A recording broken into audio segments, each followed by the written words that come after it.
첫 번째 경기 이제 라요 대 오사수나. 자, 일단 주요 결장자 누수를 한번 봤을 때 라요 같은 경우에는 수비수 1명, 그리고 오사수나는 지금 미드필더 1명, 그리고 공격수 1명 결장. 자, 특히 지금 라요 같은 경우에는 수비수 중에서 좀 핵심 수비수가 빠졌어요. 좀 득점을 좀 많이 하는 그런 4득점 중에 그 레우네라는 선수가 빠졌는데, 요 선수가 아무래도 지금 코너킥 같은 그런 세트피스에서 공격이 좀 효과적이기 때문에 요 선수가 빠진 거는 이제 라요 입장에서는 세트피스에서 강점이 조금 약해질 수 있는 면이 있다. 네, 이렇게 지금 보면 되실 것 같고, 최근 라요의 그런 분위기가 많이 안 좋죠. 8경기 지금 연속 승이 없으며 좀 부진한 상황입니다.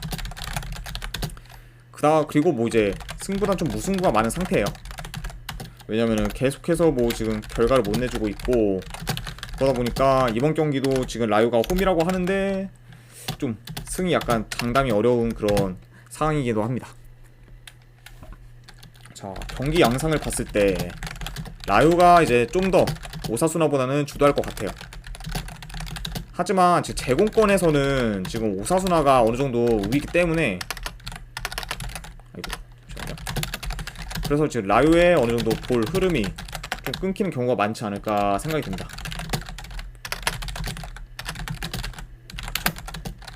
그러다 보니까 이제 라요가 흐름을 가져가려고 해도 결국에 이제 제공권이나 그런 거에서는 오사수나가 더 우위에 있기 때문에 과연 쉽게 이게 라요가 좀 리드를 가져갈 수 있을까, 이게 약간 좀 관전 포인트인 것 같고, 약간 게다가 이제 최근에 3번의 맞대결에서도 전부 오사수나가 이겼습니다. 그만큼 지금 오사수나가 라요한테도 굉장히 강점이 있고, 그리고 라요의 최근 분위기에 그런 약간 승이 없는 그런 부진한 분위기, 이런 걸 다 고려하면은 아무리 원정이라고 해도 오사수나 사이드가 지금 맞지 않나 저는 조심스럽게 생각을 해봅니다.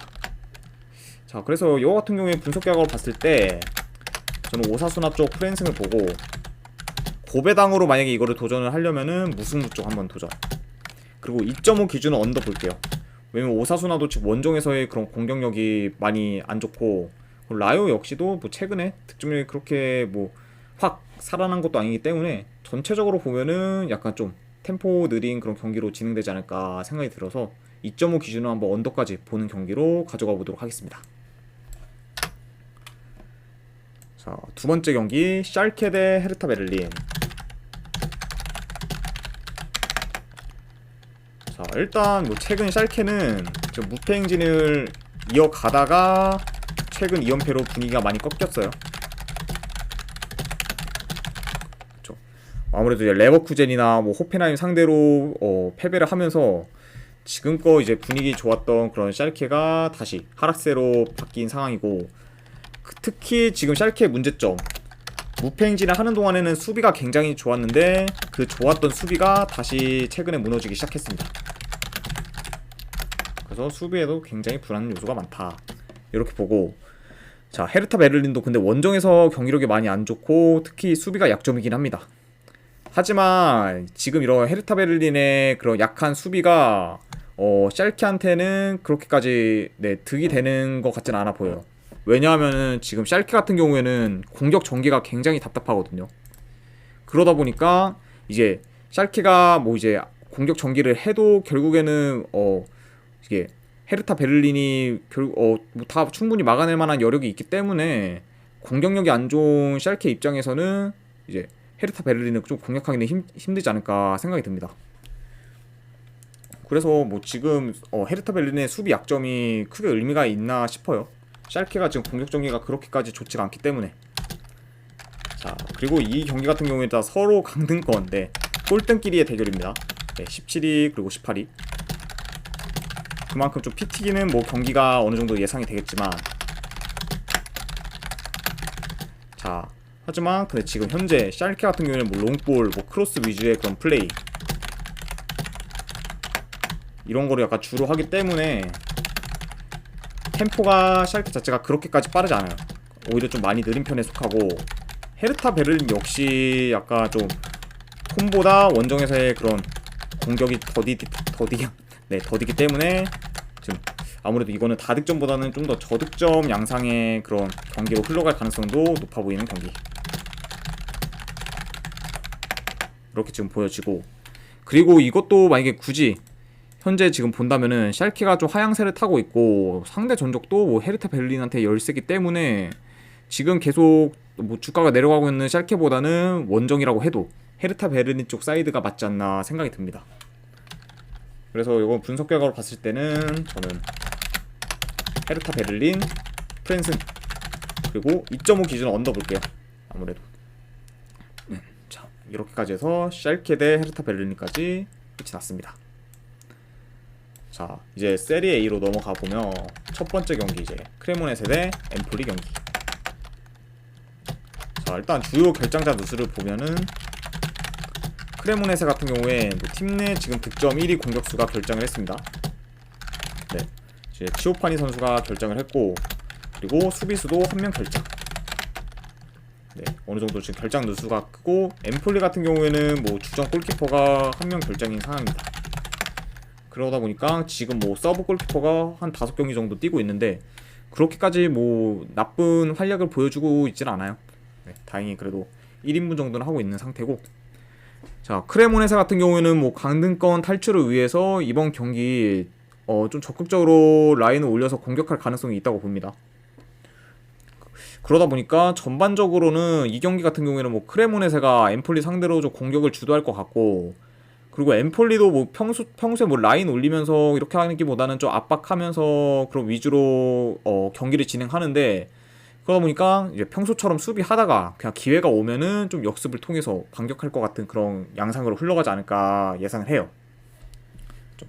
그리고 뭐 그러니까 뭐 크레모네세 입장에서는 이렇게 공격을 적극적으로 하려고 하는데 하필 지금 뭐 핵심 공격수 치오파니의 결장이 좀 뼈아프지 않나 생각이 듭니다.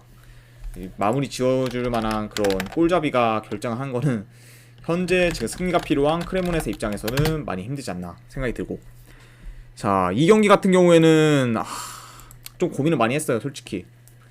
물론 이제 엠폴리 쪽 사이드를 많이 보시는 분이 맞는데 현재 엠폴리가 그래도 원정에서 이길 확률이 저는 제일 없다고 보고, 고배당으로 요거는 그냥 크레모네세 쪽 햄무나 무승부 중에서 가져가는 경기로 네 보겠습니다. 이거 네, 아무래도 일단 승리에 대한 동기부여가 엠폴리보다는 크레모네세가 더 있기 때문에 더 적극적으로 공세를 펼칠 팀은 아무래도 크레모네세라고 생각을 해서, 그래서 만약에 크레모네세가 이긴다고 하면은 햄무, 안 그래도 엠폴리가 그런 크레모네세의 공격을 잘 막아서 결과가 난다고 하면 무승부 쪽이 좀 더 가능성이 있지 않을까 생각이 듭니다.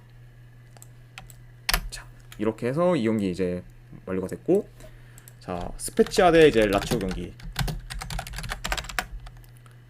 자, 주요 일단 결장자 누수를 보면 스페치아 같은 경우에는 수비수 2명, 그리고 미드필더 1명 결장. 라치오 같은 경우에는 지금 결장자는 없습니다. 자, 일단은 지금 현재 라치오 3연승 중으로 굉장히 지금 좋은 분위기를 가지고 있죠. 그런 약간 3연승의 바탕이 되는 게 일단 공수 밸런스가 홈, 원정 상관없이 굉장히 좋아요.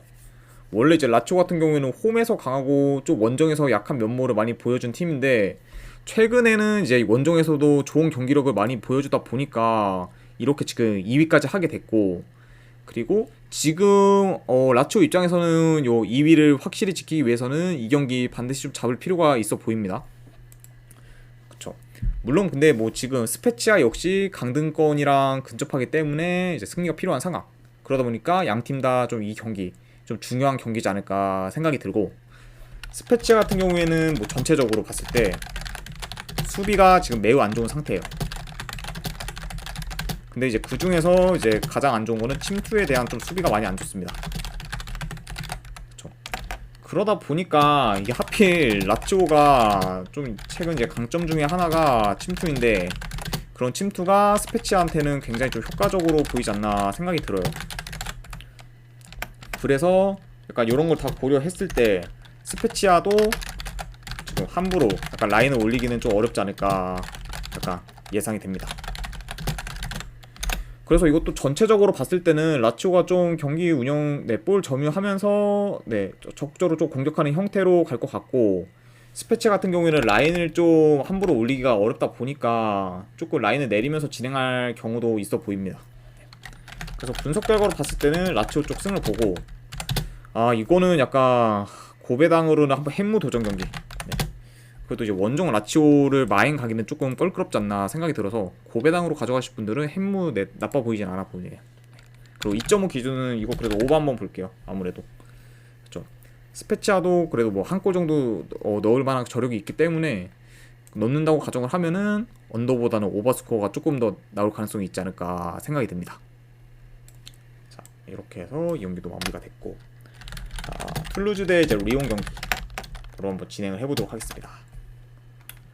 자, 일단은 주요 결장자를 한번 봤을 때 툴루즈 같은 경우에는 지금 수비수 1명, 그리고 공격수 1명, 결장이 상하. 그리고 리옹 같은 경우에도 뭐 수비수 1명, 그리고 공격수 1명 결장입니다.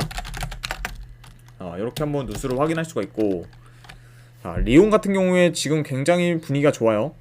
리그 기준으로 봤을 때는 지금 6경기 무패 행진을 이어가고 있고, 최근 그리고 파리와 스타트 랜을 잡으면서 굉장히 기세 좋은 모습을 보이고 있습니다.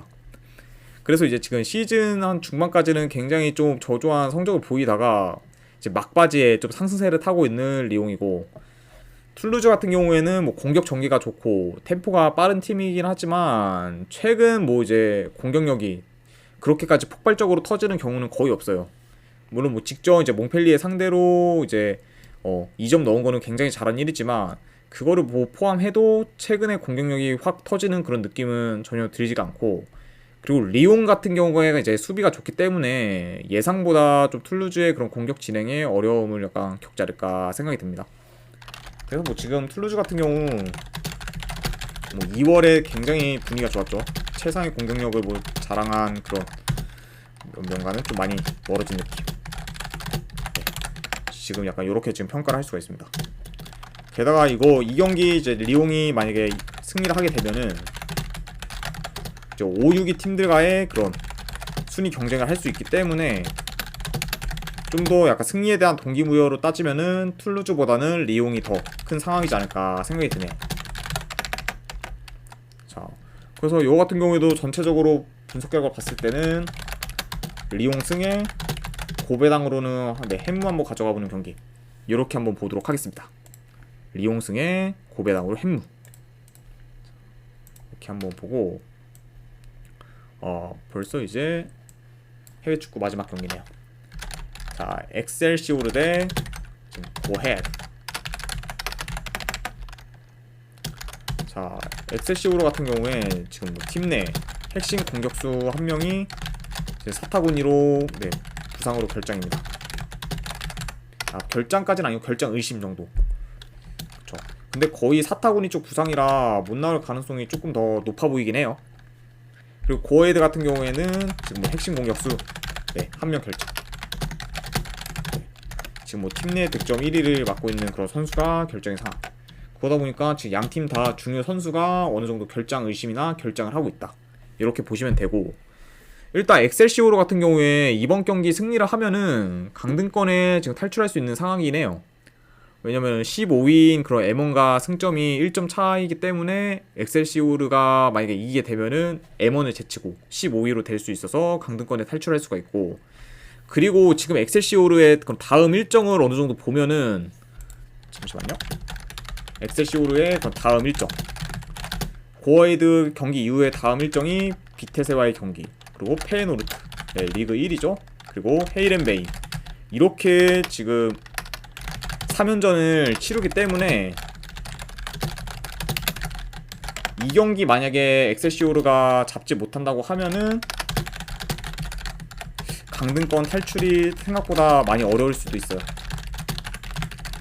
왜냐면 이제 남은 경기들을 봤을 때 여기서 엑셀시오르가 승을 챙기기에는 되게 좀 힘들어 보이기 때문에 일단 어떻게든 이 경기에서 엑셀시오르가 좀 이기려고 하지 않을까 생각이 들고, 하지만 근데 지금 최근 고어헤드가 좀 만만치가 않죠. 아무래도 위트레흐트 상대로도 이제 이기고, 그리고 아약스랑도 비기고 기대 이상의 활약을 하고 있고, 그리고 이제 홈 엑셀시오르도 근데 네 캄빌한테 뭐 4대1 대승 거두고 뭐 트벤티한테 이제 무승부를 하는 등 뭐 서로 지금 굉장히 좋은 모습을 보여주고 있습니다.